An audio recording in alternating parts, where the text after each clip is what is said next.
Okay, dear students, speed control of DC motors.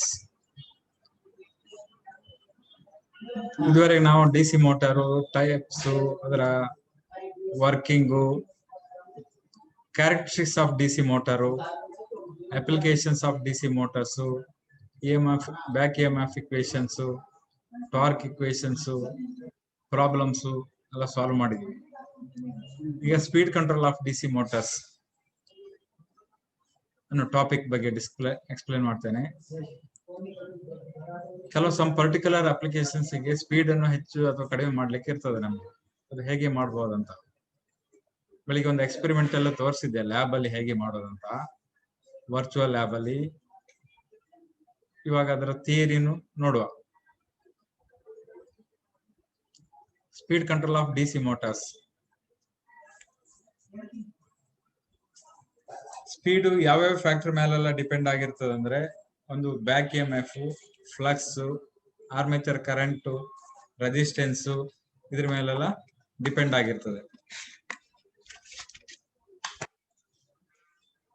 ಅದನ್ನೆಲ್ಲ very ಮಾಡೋದ್ರಿಂದ ನಾವು ಸ್ಪೀಡ್ ಅನ್ನು ಹೆಚ್ಚು ಕಡಿಮೆ ಮಾಡಬಹುದು. Speed of DC motor directly proportional to the EB by 5.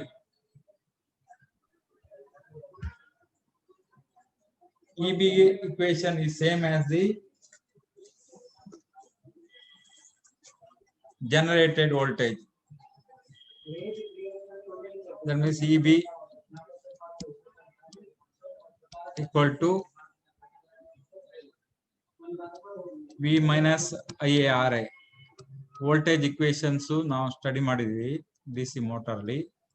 Also EB equal to 5ZN by 60 P by A. ತುಂಬಾ important ಇಕ್ವೇಶನ್ಗಳು. EB place ಅಲ್ಲಿ ಈ ಫಾರ್ಮುಲಾನು ಸಬ್ಸ್ಟಿಟ್ಯೂಟ್ ಮಾಡಿದರೆ ಇಕ್ವೇಶನ್ 1 ಅಲ್ಲಿ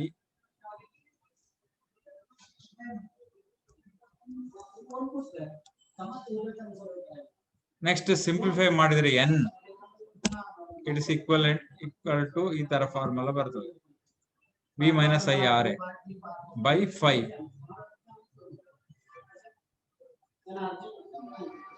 so speed inversely proportional to the 5 ಅಂದ್ರೆ ಫ್ಲಕ್ಸ್ ಎಲ್ಲಿಂದ ಬರ್ತದೆ ಅಂದ್ರೆ, DC ಮೋಟಾರ್ ಅಲ್ಲಿ ಆರ್ಮೇಚರ್ ವೈಂಡಿಂಗ್, ರೊಟೇಟ್ ಆಗೋ ಪಾರ್ಟ್ಸ್ ಅಲ್ಲಿ ಆರ್ಮೇಚರ್ ವೈಂಡಿಂಗ್ ಇರ್ತದೆ.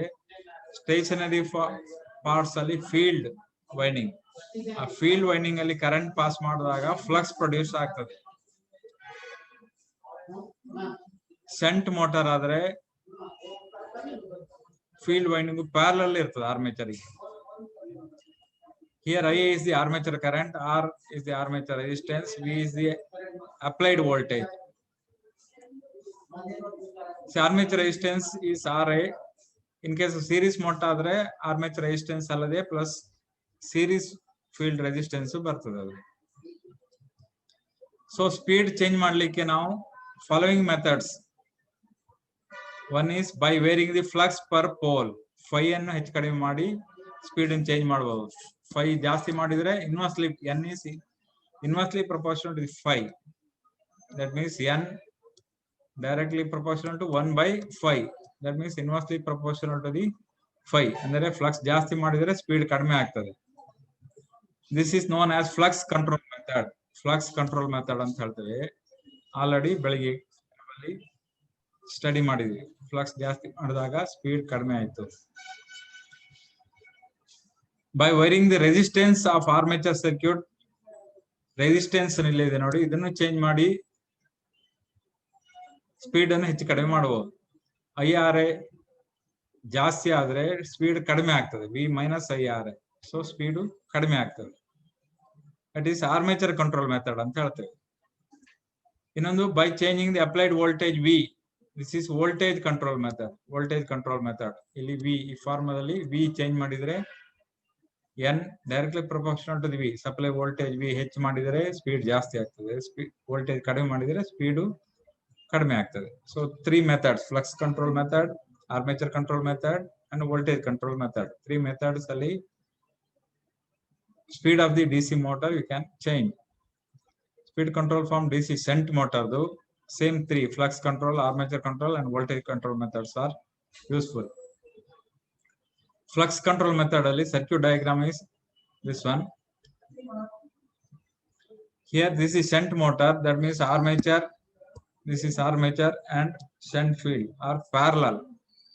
Extra rheostat connected here to control the current flowing through the field winding.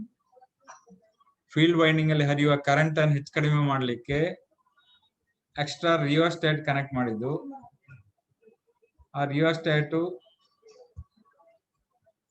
Current add ಮಾಡಿದ್ರೆ, ರಿಯೋಸ್ಟಾಟ್ ರೆಸಿಸ್ಟೆನ್ಸ್ ಜಾಸ್ತಿ ಮಾಡಿದ್ರೆ ಕರೆಂಟ್ ಕಡಿಮೆ ಆಗ್ತದೆ, ಫ್ಲಕ್ಸ್ ಕಡಿಮೆ ಆಗ್ತದೆ, ಸ್ಪೀಡ್ ಜಾಸ್ತಿ ಆಗ್ತದೆ. ಈ ರೆಸಿಸ್ಟೆನ್ಸ್ ಚೇಂಜ್ ಮಾಡೋದ್ರ ಮುಖಾಂತರ ಇಲ್ಲಿ ಹರಿಯುವ ಕರೆಂಟ್ ಅನ್ನು, ಫೀಲ್ಡ್ ವೈಂಡಿಂಗ್ ಅಲ್ಲಿ ಹರಿಯುವ ಕರೆಂಟ್ ಅನ್ನು ಚೇಂಜ್ ಮಾಡಬಹುದು.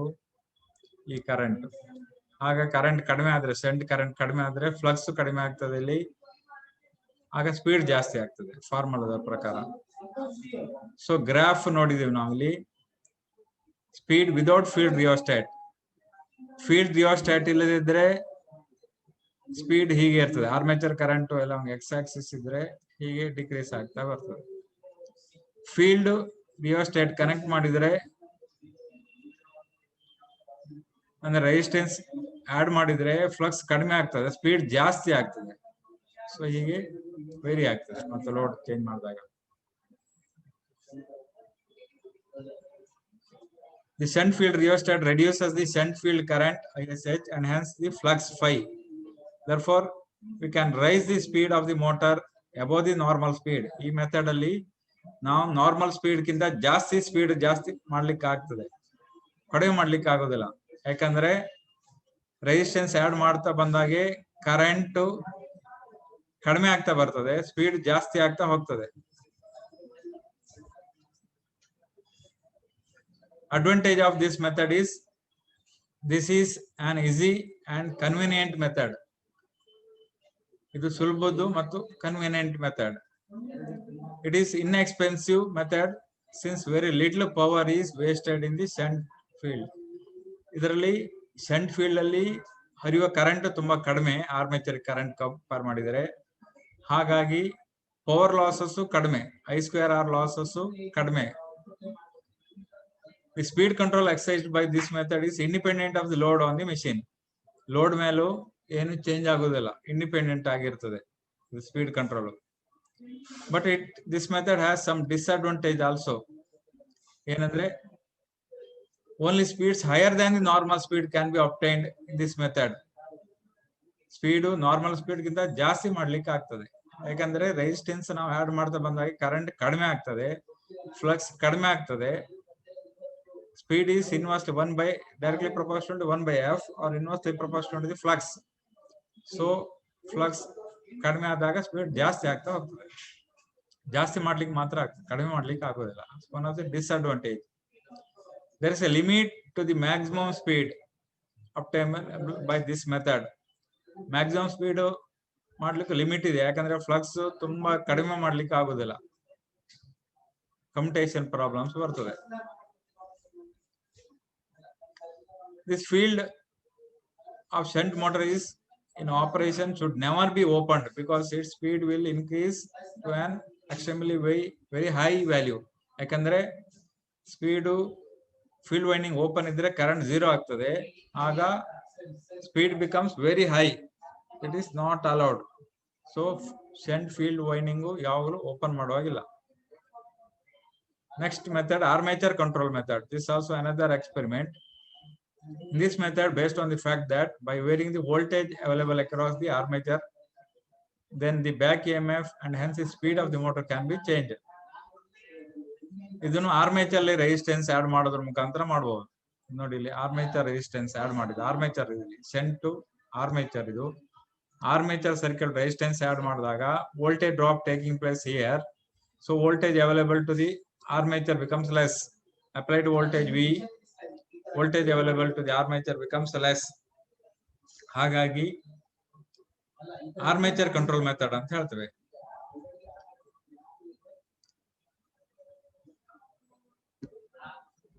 So this is the controller resistance. N directly proportional to the V minus IA RA plus RC. RC is the controller resistance, R is the armature resistance. RC ಜಾಸ್ತಿ ಮಾಡ್ತಾ ಬಂದ ಹಾಗೆ IA RA plus RC increases, so speed is directly proportional to the V minus IR plus RC. So totally right side term, this term reduces, so speed also reduces. Field control method ಅಲ್ಲಿ field increase ಆಗ್ತದೆ resistance add ಮಾಡಿದಾಗ, armature control method ಅಲ್ಲಿ resistance add ಮಾಡಿದಾಗ speed reduces due to voltage drop in the controller resistance. The back EMF is decreased when directly proportional to the EB, speed of the motor is reduced. The highest speed obtainable is that corresponding to RC equal to 0. ಜಾಸ್ತಿ speed ಅಂದ್ರೆ RC ಅಂದ್ರೆ control resistance 0 ಇದ್ದಾಗ highest speed ಅಂದ್ರೆ armature resistance ಮಾತ್ರ ಇರ್ತದೆ ಅವಾಗ. So RC add ಮಾಡ್ತಾ ಬಂದಾಗೆ ಸ್ಪೀಡ್ ರೆಡ್ಯೂಸ್ ಆಗ್ತದೆ. So disadvantage of this here graph ಅಲ್ಲಿ ನೋಡ್ಬೋದು ನೀವು ಸ್ಪೀಡ್ ಹೇಗೆ ಚೇಂಜ್ ಆಗ್ತದೆ ಅಂತ. ಆರ್ಮೇಚರ್ ರೆಸಿಸ್ಟೆನ್ಸ್ ಇನ್ಕ್ರೀಸ್ ಆಗ್ತಾ ಬಂದಾಗೆ ಸ್ಪೀಡ್ ಹೀಗೆ ಡಿಕ್ರೀಸ್ ಆಗ್ತಾ ಬರ್ತದೆ with control resistance. Without control resistance ಆದ್ರೆ ಹೀಗೆ ಇರ್ತದೆ, ಡಿಕ್ರೀಸ್ ಕಡಿಮೆ. Controller resistance is RC add ಮಾಡ್ತಾ ಬಂದ ಹಾಗೆ ಡಿಕ್ರೀಸ್ ಆಗೋದು ತುಂಬಾ ಜಾಸ್ತಿ, ಹೀಗೆ ಡಿಕ್ರೀಸ್ ಆಗ್ತಾ ಬರ್ತದೆ. ಸೊ ನಾರ್ಮಲ್ ಸ್ಪೀಡ್ ಗಿಂತ ಕಡಿಮೆ ಸ್ಪೀಡ್ ಮಾಡ್ಲಿಕ್ಕೆ ಆರ್ಮೇಚರ್ ರೆಸಿಸ್ಟೆನ್ಸ್ ಕಂಟ್ರೋಲ್ ಮೆಥಡ್ ಅನ್ನು ಉಪಯೋಗಿಸಬಹುದು. ಇಲ್ಲಿ ವಿಷಯ ಏನಂದ್ರೆ rheostat, add the rheostat in series with the armature, change the value of resistance. ಆ ಮೂಲಕ ನಾವು ಆರ್ಮೇಚರ್ ಅಲ್ಲಿ ಹರಿಯುವ ಕರೆಂಟ್ ಅಥವಾ voltage across the armature reduce ಆಗ್ತದೆ, ಆಗ ಸ್ಪೀಡ್ ರೆಡ್ಯೂಸ್ ಆಗ್ತದೆ. ನಾರ್ಮಲ್ ಸ್ಪೀಡ್ ಗಿಂತ ಕಡಿಮೆ ಮಾಡ್ಲಿಕ್ಕೆ ಆಗ್ತದೆ. Disadvantage is large amount of power is wasted, I2R loss increases. ಯಾಕಂದ್ರೆ IA is more compared to the shunt field current, so square of that is still becomes more, so copper loss becomes more. Resistance add ಮಾಡ್ತಾ ಬಂದ ಹಾಗೆ I2R loss ಜಾಸ್ತಿ ಆಗಿ ತುಂಬಾ power loss ಆಗ್ತದೆ. Speed varies widely with the load since the speed depends upon the voltage drop. The output of the efficiency of the motor are reduced. This method results in poor speed regulation. Speed reduce ಮಾಡ್ಲಿಕ್ಕೆ ಮಾತ್ರ ಆಗೋದು, speed regulations poor ಆಗ್ತದೆ. So ಈ advantage disadvantage ಇಂದಾಗಿ ಈ speed control of shunt motor ಗೆ armature control method use ಮಾಡೋದು ತುಂಬಾ ಕಡಿಮೆ. ಬಟ್ ಸೀರೀಸ್ ಮೋಟಾರ್ ಅಲ್ಲಿ ಈ ಮೆಥಡ್ ಅನ್ನು ಯೂಸ್ ಮಾಡ್ತಾರೆ. ಇನ್ನೊಂದು ವೋಲ್ಟೇಜ್ ಕಂಟ್ರೋಲ್ ಮೆಥಡ್ ಅಂತ ಇದೆ, ಅದಕ್ಕೆ ಬೇರೆ ಬೇರೆ ಮೆಥಡ್, ವಾರ್ಲಿನರ್ ಮೆಥಡ್ ಎಲ್ಲ ಇದೆ. ಎರಡು ಮೋಟರ್ನು ಎಲ್ಲ ಕನೆಕ್ಟ್ ಮಾಡೋದು, ಜನರೇಟರ್ ಮೋಟರ್ನೆಲ್ಲ ಕನೆಕ್ಟ್ ಮಾಡೋದು. But not included in this new syllabus, your syllabus, previous syllabus ಅಲ್ಲ ಇತ್ತು. ಶಂಟ್ ಮೋಟರ್ ಸೀರೀಸ್ ಮೋಟರ್ನೆಲ್ಲ ಮೆನ್ಷನ್ ಮಾಡಿಲ್ಲ, ಹಾಗಾಗಿ ಅದು ಬೇಕಾಗಿಲ್ಲ ಅನ್ಸುತ್ತೆ. Speed control of shunt motor,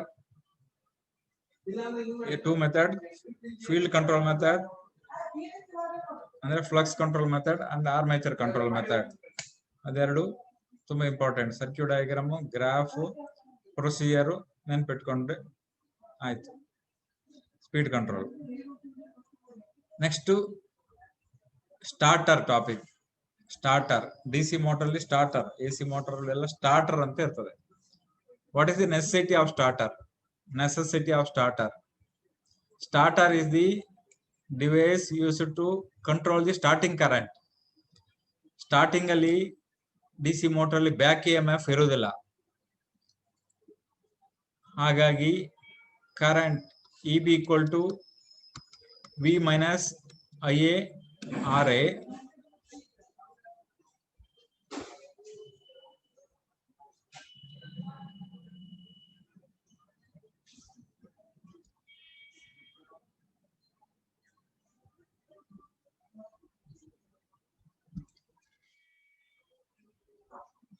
EB equal to back EMF in DC motor, EB equal to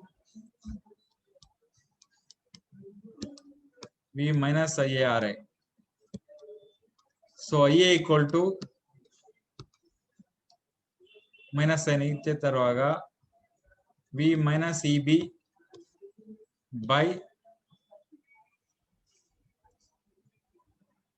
side ಅದು ಕಾಣಲ್ಲ ಅನ್ಸುತ್ತೆ.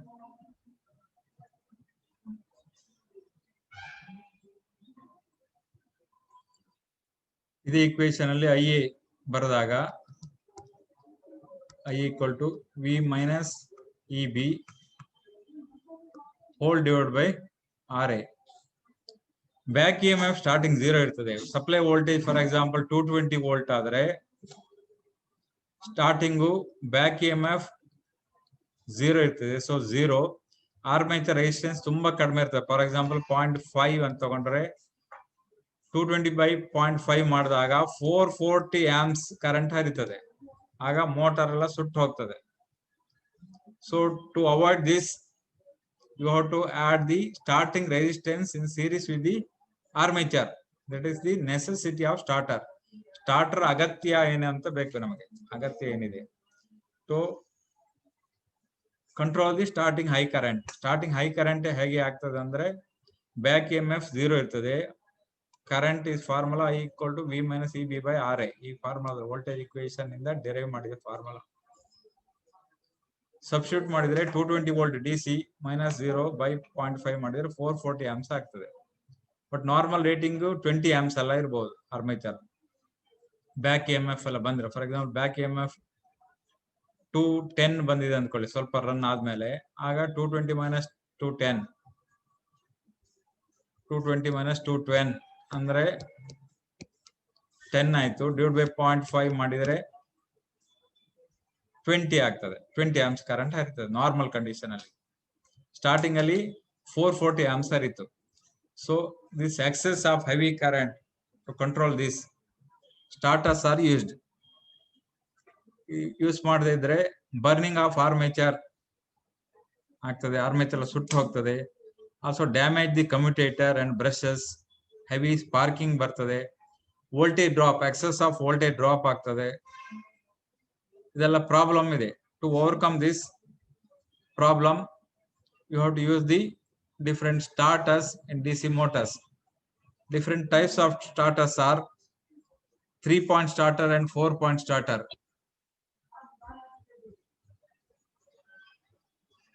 3-point starter and 4-point starter ಅಂತಿದೆ. 3-point starter ಅಲ್ಲಿ 3 important points.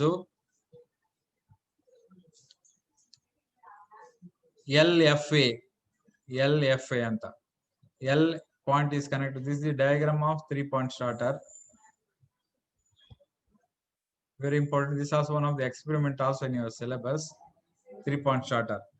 ಯಾವ್ದೆಲ್ಲ 3 point ಅಂದ್ರೆ one L ಇನ್ನೊಂದು F ಅಥವಾ Z ಅಂದ್ರೆ field winding connect ಆಗೋದು. ಇದು A ಆರ್ಮೇಚರ್ ವೈಂಡಿಂಗ್ ಕನೆಕ್ಟ್ ಆಗೋದು. ಇದು ಡ್ಯಾಶ್ ಲೈನ್ ಒಳಗಡೆ ಇರೋದೆಲ್ಲ ಸ್ಟಾರ್ಟರ್ ಪಾರ್ಟ್. ಇದನ್ನು ಮೋಟರ್, ಇದು ಮೋಟರ್ ಆರ್ಮೇಚರ್ ಕನೆಕ್ಟ್ ಆಗ್ತದೆ. ಇದು ಶಂಟ್ ಮೋಟರ್ ಫೀಲ್ಡ್ ವೈಂಡಿಂಗು. ಇದು ಸಪ್ಲೈ ಲೈನ್. ಸಪ್ಲೈ ವೋಲ್ಟೇಜ್ ಅನ್ನು ಲೈನಿಗೆ ಕನೆಕ್ಟ್ ಮಾಡಬೇಕು. ದಟ್ಸ್ ವೈ ಲೈನ್ ಎಲ್ ಅಂತ ಒಂದು. ಸ್ಟಾರ್ಟರ್ಲಿ ಟರ್ಮಿನಲ್ಸ್ LFA ಅಂತಿದೆ. ನಾವು ಬೆಳಿಗ್ಗೆ ಮಾಡಿದ ಎಕ್ಸ್ಪೆರಿಮೆಂಟ್ ಅಲ್ಲಿಯೂ 3-point ಸ್ಟಾರ್ಟರ್ ಇತ್ತು. ಲೈನಿಗೆ ಕನೆಕ್ಟ್ ಮಾಡಿದ್ದು, ಇದು ಫೀಲ್ಡ್ಗೆ ಕನೆಕ್ಟ್ ಮಾಡಿದ್ದು, ಇದು ಆರ್ಮೇಚರ್ ಕನೆಕ್ಟ್ ಆಗಿತ್ತು. ಒಳಗಡೆ ಏನೇನು ಇರ್ತದೆ ಅಂತ ಸ್ಟಾರ್ಟರ್ ಒಳಗಡೆ ಇದು ರೆಸಿಸ್ಟೆನ್ಸ್ ಆರ್ಮ್ ಇರ್ತದೆ. ರೆಸಿಸ್ಟೆನ್ಸ್ ಸ್ಟಾರ್ಟಿಂಗ್ ಅಲ್ಲಿ ಈ ರೆಸಿಸ್ಟೆನ್ಸ್ ಆರ್ಮೇಚರ್ ಕನೆಕ್ಟ್ ಆಗಿರ್ತದೆ. ರನ್ನಿಂಗ್ ಅಲ್ಲಿ ರಿಮೂವ್ ಮಾಡ್ತೀವಿ ಅದನ್ನು, ಯಾಕಂದ್ರೆ ಈ ರೆಸಿಸ್ಟೆನ್ಸ್ ರನ್ನಿಂಗ್ ಅಲ್ಲಿ ಬೇಡ. ಬ್ಯಾಕ್ EMF ಇಂಡ್ಯೂಸ್ ಆಗಿ ಕರೆಂಟ್ ರೆಡ್ಯೂಸ್ ಆಗಿರ್ತದೆ. ರನ್ನಿಂಗ್ ಅಲ್ಲೂ ಇದ್ರೆ ವೋಲ್ಟೇಜ್ ಡ್ರಾಪ್ ಜಾಸ್ತಿ ಆಗ್ತದೆ. ಪವರ್ ಡ್ರಾಪ್, ಪವರ್ ವೇಸ್ಟ್ ಎಲ್ಲ ಲಾಸ್ ಜಾಸ್ತಿ ಆಗ್ತದೆ. I2R loss. And other protective devices ಇದೆ ಇದರಲ್ಲಿ. This is 3-point starter. Protective devices ಯಾವ್ದಂದ್ರೆ 2 ಇಂಪಾರ್ಟೆಂಟ್. ಓವರ್ಲೋಡ್ ರಿಲೀಸ್ ಕಾಯಿಲ್ ಒಂದಿದೆ ಇಲ್ಲಿ, ಇನ್ನೊಂದು no volt release coil. This is the no volt release coil, electromagnet. This is overload release coil. ಏನಂದ್ರೆ overload release coil ಹೇಗೆ ಕೆಲಸ ಮಾಡ್ತದೆ ಅಂದ್ರೆ, ಲೋಡ್ ಆನ್ ದಿ ಮೋಟರ್ ಜಾಸ್ತಿ ಆದಾಗ ಇಲ್ಲಿ ಇದು ಟ್ರಿಪ್ ಮಾಡ್ತದೆ. ಟ್ರಿಪ್ ಸರ್ಕ್ಯೂಟ್ ಅನ್ನು ಟ್ರಿಪ್ ಮಾಡಿ ಸಪ್ಲೈ ಡಿಸ್ಕನೆಕ್ಟ್ ಮಾಡ್ತದೆ. ಅದೇ ನೋ ವೋಲ್ಟ್ ರಿಲೀಸ್ ಕಾಯಿಲ್ ಸಪ್ಲೈನ ಡಿಸ್ಕನೆಕ್ಟ್, ಸಪ್ಲೈ ಹೋದಾಗ ಒಂದ್ಸಾರಿ ಮೋಟಾರ್ ಅನ್ನು ಸಪ್ಲೈ ಇಂದ ಡಿಸ್ಕನೆಕ್ಟ್ ಮಾಡ್ತದೆ, ಪುನಃ ಕರೆಂಟ್ ಹೋಗಿ ಪುನಃ ಬಂದಾಗ ಸ್ಟಾರ್ಟ್ ಆಗೋದಿಲ್ಲ. So two protected devices used. Also other parts are spring, moving handle, soft iron piece, yes, resistive arm, of position ಇದೆ. ಅದನ್ನ ಹೀಗೆ ಮೂವ್ ಮಾಡಿ ಇಲ್ಲಿ ತಂದ್ರೆ ಆನ್ ಪೊಸಿಷನ್ ಅಂತ ಲ್ಯಾಬಲ್ಲಿ ಎಕ್ಸ್ಪೆರಿಮೆಂಟ್ ಮಾಡೋದು ನೋಡ್ಬೋದು. ಆನ್ ಪೊಸಿಷನ್ ಇಲ್ಲಿ ಇರ್ತದೆ, ಈ ಪೊಸಿಷನ್ ಆನ್ ಪೊಸಿಷನ್. ಸೊ ಇದು ಸಾಫ್ಟ್ ಐರನ್ ಪೀಸ್ ಈ ಮ್ಯಾಗ್ನೆಟಿಕ್ ಟಚ್ ಆಗ್ತಾ ಇರ್ತದೆ, ಆಗ ಮೋಟಾರ್ ಆನ್ ಆಗ್ತದೆ.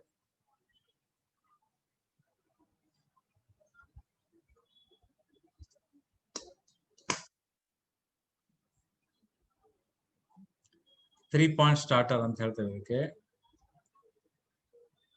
ಡಯಾಗ್ರಾಮ್ ನೋಡಿದ್ರಿ, ಏನೇನ್ ಪಾರ್ಟ್ಸ್ ಇರ್ತದಂತ ಇನ್ನೊಮ್ಮೆ ಹೇಳ್ತೇನೆ. Parts one is mine is resistive arm, this resistance arm. You have to include this one in series with the armature during starting. This is the moving arm, this one ಹೀಗೆ move ಮಾಡಿ on ಮಾಡ್ಲಿಕ್ಕೆ. This is spring, ಅಂದ್ರೆ current off ಆದಾಗ ವಾಪಸ್ of position ಗೆ ಹೋಗ್ಲಿಕ್ಕೆ this spring helps. This is overload release coil. Load on the motor ಜಾಸ್ತಿ ಆದಾಗ ಡ್ಯಾಮೇಜ್ ಆಗದಿದ್ದ ಹಾಗೆ ರಿಲೀಸ್ ಮಾಡ್ತದೆ, ಸಪ್ಲೈ ಡಿಸ್ಕನೆಕ್ಟ್ ಮಾಡ್ತದೆ, ಟ್ರಿಪ್ ಆಗ್ತದೆ. Similarly no volt release coil, voltage ಇಲ್ಲದಿದ್ದಾಗ ಅಥವಾ ರೆಡ್ಯೂಸ್ ಆದಾಗ its magnetic property is not enough to hold this arm in on condition. So ಇದು ಆಫ್ ಆಗಿ ಸ್ಪ್ರಿಂಗ್ ಪ್ರೆಷರ್ ಅಲ್ಲಿ ಆಫ್ ಪೊಸಿಷನ್ ಗೆ ಹೋಗ್ತದೆ. These are the parts. Operation ಹೇಗೆ ಆಗ್ತದೆ ಅಂದ್ರೆ, to start with the DC supply switched on with the handle in off position. The handle is now moved clockwise to the first stud as soon as it comes in contact with the first stud. ಅಂದ್ರೆ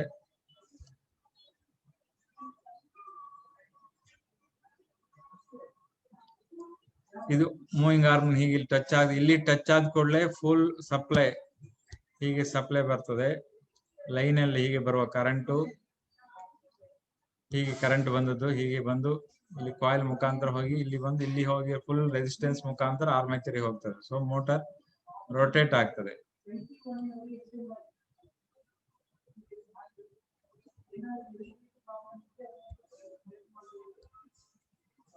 The handle is now moved clockwise in the first stud. As soon as it comes in contact with the first stud, the shunt field winding is directly connected to the supply, while the whole starting resistance is inserted in series with the armature circuit. As the handle is gradually moved over the final stud, starting resistance is cut out of the armature circuit in steps. The handle is now held magnetically by the no volt release coil.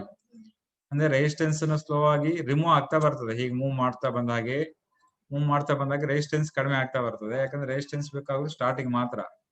Next ಇದು no volt release coil moving arm ಅನ್ನು hold ಮಾಡಿ ಇಡ್ತದೆ on position ಅಲ್ಲಿ. This is the on position ಅಲ್ಲಿ ಅದನ್ನ hold ಮಾಡಿ ಇಡ್ತದೆ. If the supply voltage suddenly interrupted or field excitation is accidentally cut, no volt release coil is demagnetized and this handle goes back to off position under the pull of spring pressure ಇಂದಾಗಿ moving handle of position ಗೆ ಹೋಗ್ತದೆ on ಇಂದ. ಅಂದ್ರೆ ಇಲ್ಲಿ ಬಂದು ನಿಂತಿರೋದು ಹೀಗೆ ವಾಪಸ್ ಹೋಗ್ತದೆ, ಆಫ್ ಆಗಿ ಬಿಡ್ತದೆ. If the motor is overloaded, fault occurs. It will draw excessive current from the supply. The current will increase ampere turns of the overload release coil and pull the armature C. Overload ಆದಾಗ ಇದು overload ಆದಾಗ ಇದು ಕೆಳಗಡೆ ಇದೆಲ್ಲ moving up arm, ಇದು ಮೇಲ್ಗಡೆ ಹೋಗ್ತದೆ, ಇದೆ ಅಟ್ರಾಕ್ಟ್ ಮಾಡ್ತದೆ. ಆಗ ಇದೆರಡು ಪಾಯಿಂಟ್ ಶಾರ್ಟ್ ಆಗಿ ಇಲ್ಲಿ ಶಾರ್ಟ್ ಆಗ್ತದೆ. ಆಗ ಈ ಕಾಯಿಲು ನೋಡ್ ರಿಲೀಸ್ ಕಾಯಿಲು ರಿಲೀಸ್ ಮಾಡ್ತದೆ, ಡಿಎನರ್ಜೈಸ್ ಆಗ್ತದೆ, ರಿಲೀಸ್ ಆಗ್ತದೆ. ಆಗ ಮೂವಿಂಗ್ ಆರ್ಮ್ ಆಫ್ ಪೊಸಿಷನ್ ಗೆ ಹೋಗ್ತದೆ, ಸಪ್ಲೈ ಡಿಸ್ಕನೆಕ್ಟ್ ಆಗ್ತದೆ. ಸೊ ಓವರ್ಲೋಡ್ ಆದಾಗ್ಲೂ ಇದು ಪ್ರೊಟೆಕ್ಟ್ ಮಾಡ್ತದೆ, ನೋ ವೋಲ್ಟ್ ಇದ್ದಾಗ್ಲೂ ಪ್ರೊಟೆಕ್ಟ್ ಮಾಡ್ತದೆ. So along with the resistance, starting resistance, it has two protected devices, 3-point starter. So 3-point starter diagram, construction diagram and explanations, work ಹೇಗೆ ಆಗ್ತಾ ಅನ್ನೋದು ತುಂಬಾ important. Doubts ಯಾರಿಗಾರಿದ್ರೆ ಕೇಳ್ಬೋದು. ಪುನಃ ಇದು ನೋಡಿ, ಟೆಕ್ಸ್ಟ್ ಬುಕ್ಸ್ ಅಲ್ಲಿ ಎಲ್ಲ ನೋಡಿ, ಲ್ಯಾಬ್ ಅಲ್ಲೂ ಎಕ್ಸ್ಪೆರಿಮೆಂಟ್ ಮಾಡ್ಲಿಕ್ಕೆ ಇರ್ತದೆ.